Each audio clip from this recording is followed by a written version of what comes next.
Gloire au Seigneur. Et comme nous disions que l'amour que nous avons pour Dieu et pour les prochains, nous devons les aimer. Nous devons aimer les prochains comme Dieu nous a aimés. Et il s'est sacrifié pour nous.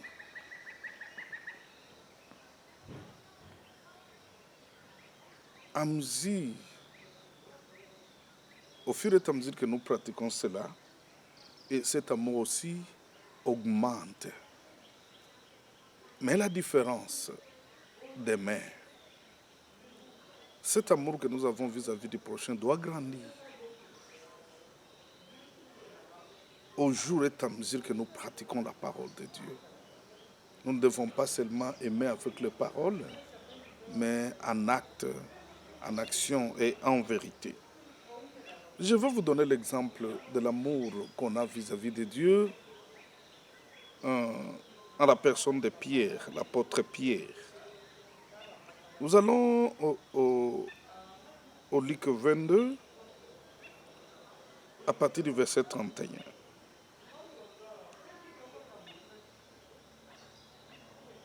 Et le Seigneur dit, Simon, Simon, Simon,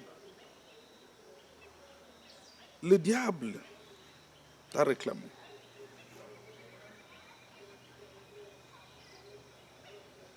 Et il a voulu te détruire comme le froment.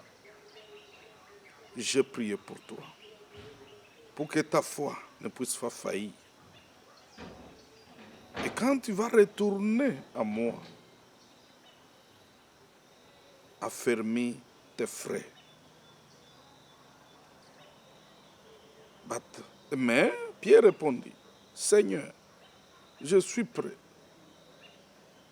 d'aller avec toi et en prison et même mourir avec toi. Et Jésus dit, je te dis, le coq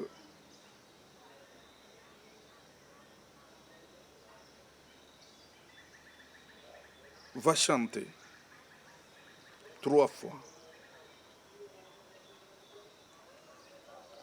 et tu vas me renier. Le coq ne chantera pas ce jour avant que tu me renies et que tu dises que tu ne me connais pas. Gloire au Seigneur. La fois prochaine, je m'arrangerai pour amener la Bible en français. Ici, c'est Pierre qui promet Jésus-Christ ciel et terre. Il est prêt à mourir avec lui et aller en prison avec lui. Et souvenez-vous, quand on est venu arrêter Jésus, Paul, Pierre plutôt, a sorti son épée. Il a coupé même l'oreille d'un serviteur que Jésus-Christ a remis. Il s'est montré vaillant et il ne va pas abandonner le Seigneur. Il est prêt à mourir avec lui. Il est prêt à aller partout avec lui. Mais ça n'a pas fait longtemps. Quand le Seigneur a été arrêté, d'abord, tous les disciples ont été dispersés. Ils ont fui. Quand on a amené Jésus chez le gouverneur, dans la cour, une jeune femme qui a vu Pierre, dit non, celui-ci, il était aussi parmi eux. Il est l'un de ses disciples. Pierre a dit ouvertement qu'il ne connaît pas le Seigneur. La femme a insisté autour du feu. Pierre a renié le Seigneur. Le Seigneur s'est tourné vers lui, l'a seulement regardé pour lui montrer la faiblesse de la nature humaine. L'esprit, bien sûr, est bien disposé, mais la chair est faible. Pierre est allé dans un coin crier avec amertume. Il a renié le Seigneur, à qui il promettait ciel et terre. C'est cela l'amour que nous avons vis-à-vis de Dieu. Il doit grandir, cet amour. Qu'est-ce qui va se passer quand le Seigneur est à la croix? Il n'y a que les femmes qui l'ont suivi depuis la Galilée pour les servir qui étaient avec lui à distance, et Jean, l'apôtre, lui qui a découvert l'amour de Dieu, il était là. Il était là. La puissance de Dieu que nous cherchons réside dans l'amour. Si vous découvrez combien Dieu vous aime, vous serez puissant. Et votre foi sera inébranlable.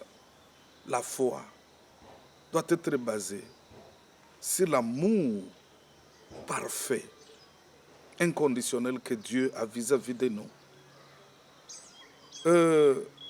Toutes choses faites, le Seigneur est allé à la croix, il est mort, il est ressuscité.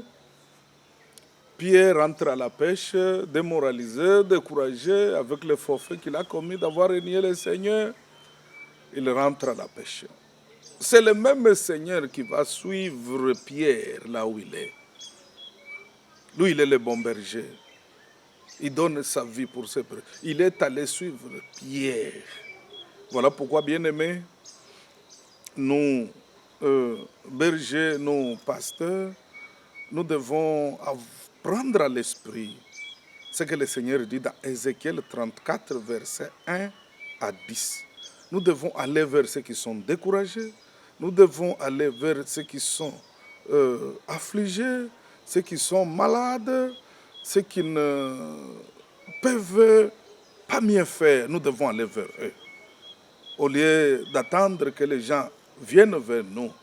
Et rappelez-vous la parabole de la brebis perdue. Le Seigneur a laissé les 99 en sécurité et il est allé à la montagne chercher celle qui était perdue. Et la Bible nous montre clairement que le Seigneur, lui il a aimé Pierre, lui qui a fait de lui pécheur d'hommes, lui qui a fait de lui apôtre des Juifs, il est allé le suivre aux eaux. Là, quand il est retourné à la pêche, comme il était un pêcheur professionnel, c'est là que le Seigneur va encore se révéler à Pierre.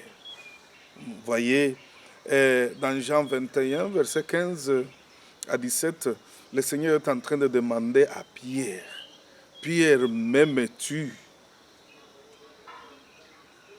Seigneur, tu sais, je t'aime. Pierre, m'aimes-tu? Et le Seigneur ajoutait toujours, prends soin de mes brebis, paie mes agneaux. À la troisième question, Pierre était démoralisé. Avec tout ce qu'il s'était passé dans le passé de haut. Est-ce que le Seigneur il veut me rappeler? Non, ce n'était pas pour lui rappeler. C'est juste pour montrer que notre amour vis-à-vis de Dieu, vis-à-vis de nos prochains, est appelé à grandir. Il doit croître, nous devons le pratiquer au jour de la nuit. Quand nous prenons soin des autres, c'est ça l'amour. Quand nous assistons les autres, c'est ça l'amour. Quand nous aimons les gens qui ne sont pas dignes d'être aimés, c'est ça l'amour. Quand nous aimons le méchant, les criminels, les sorciers, nous prions pour eux chaque jour pour qu'ils soient sauvés. Parce qu'en fait, Jésus-Christ, il était mort pour les pécheurs, il n'est pas mort pour les justes. Il est venu sauver. Il n'est pas venu condamner le peuple du monde. Et c'est cela l'amour. Quand nous nous évertuons, nuit et jour, à prier pour les perdus, parce que Jésus revient bientôt, s'ils n'acceptent pas Jésus comme Seigneur et Sauveur, ils iront en enfer. Nous devons parler. Comment ils croiront si nous ne parlons pas? Nous devons avoir cette compassion que le Seigneur avait. Après, les gens ont suivi son discours pendant 2 ou 3 jours. Ils étaient harassés, fatigués. Et il était émis de compassion. C'était comme des brebis sans berger. À partir de là qu'il est allé prier toute la nuit afin que le lendemain, il puisse instaurer l'apostolat. Vous savez, Dieu c'est un Dieu d'amour. Nous ne devons pas servir Dieu sans amour. Et quand nous avons été sauvés, la première chose que Dieu a faite, il a mis son amour dans nos cœurs avec le Saint-Esprit qu'il nous a donné. l'amour de Dieu a été répandu dans nos cœurs, c'est-à-dire dans notre esprit né de nouveau. Dieu a répandu son amour pour que nous puissions agir comme lui, pour que nous puissions nous comporter comme lui, pour que nous puissions vivre comme lui, pour que nous puissions impacter ce monde par le véritable amour, qui est l'amour de Dieu, ce monde méchant, ce monde qui se met, ce monde sans compassion, ce monde sans amour, ce monde égocentrique, ce monde méchant, comme le Seigneur, pervers, comme le Seigneur le qualifie. C'est cela. Donc, l'amour que nous avons vis-à-vis du prochain, il est faible, il doit grandir. L'amour que nous avons vis-à-vis de Dieu, il grandit petit à petit quand nous le pratiquons vis-à-vis de nos prochains, quand nous faisons des choses vis-à-vis de notre Dieu. Cet amour grandit petit à petit. Mais nous devons nous appuyer pour conclure sur l'amour que Dieu a pour nous. Que le Seigneur vous bénisse. Nous allons continuer prochainement. Merci. Gloire au Seigneur.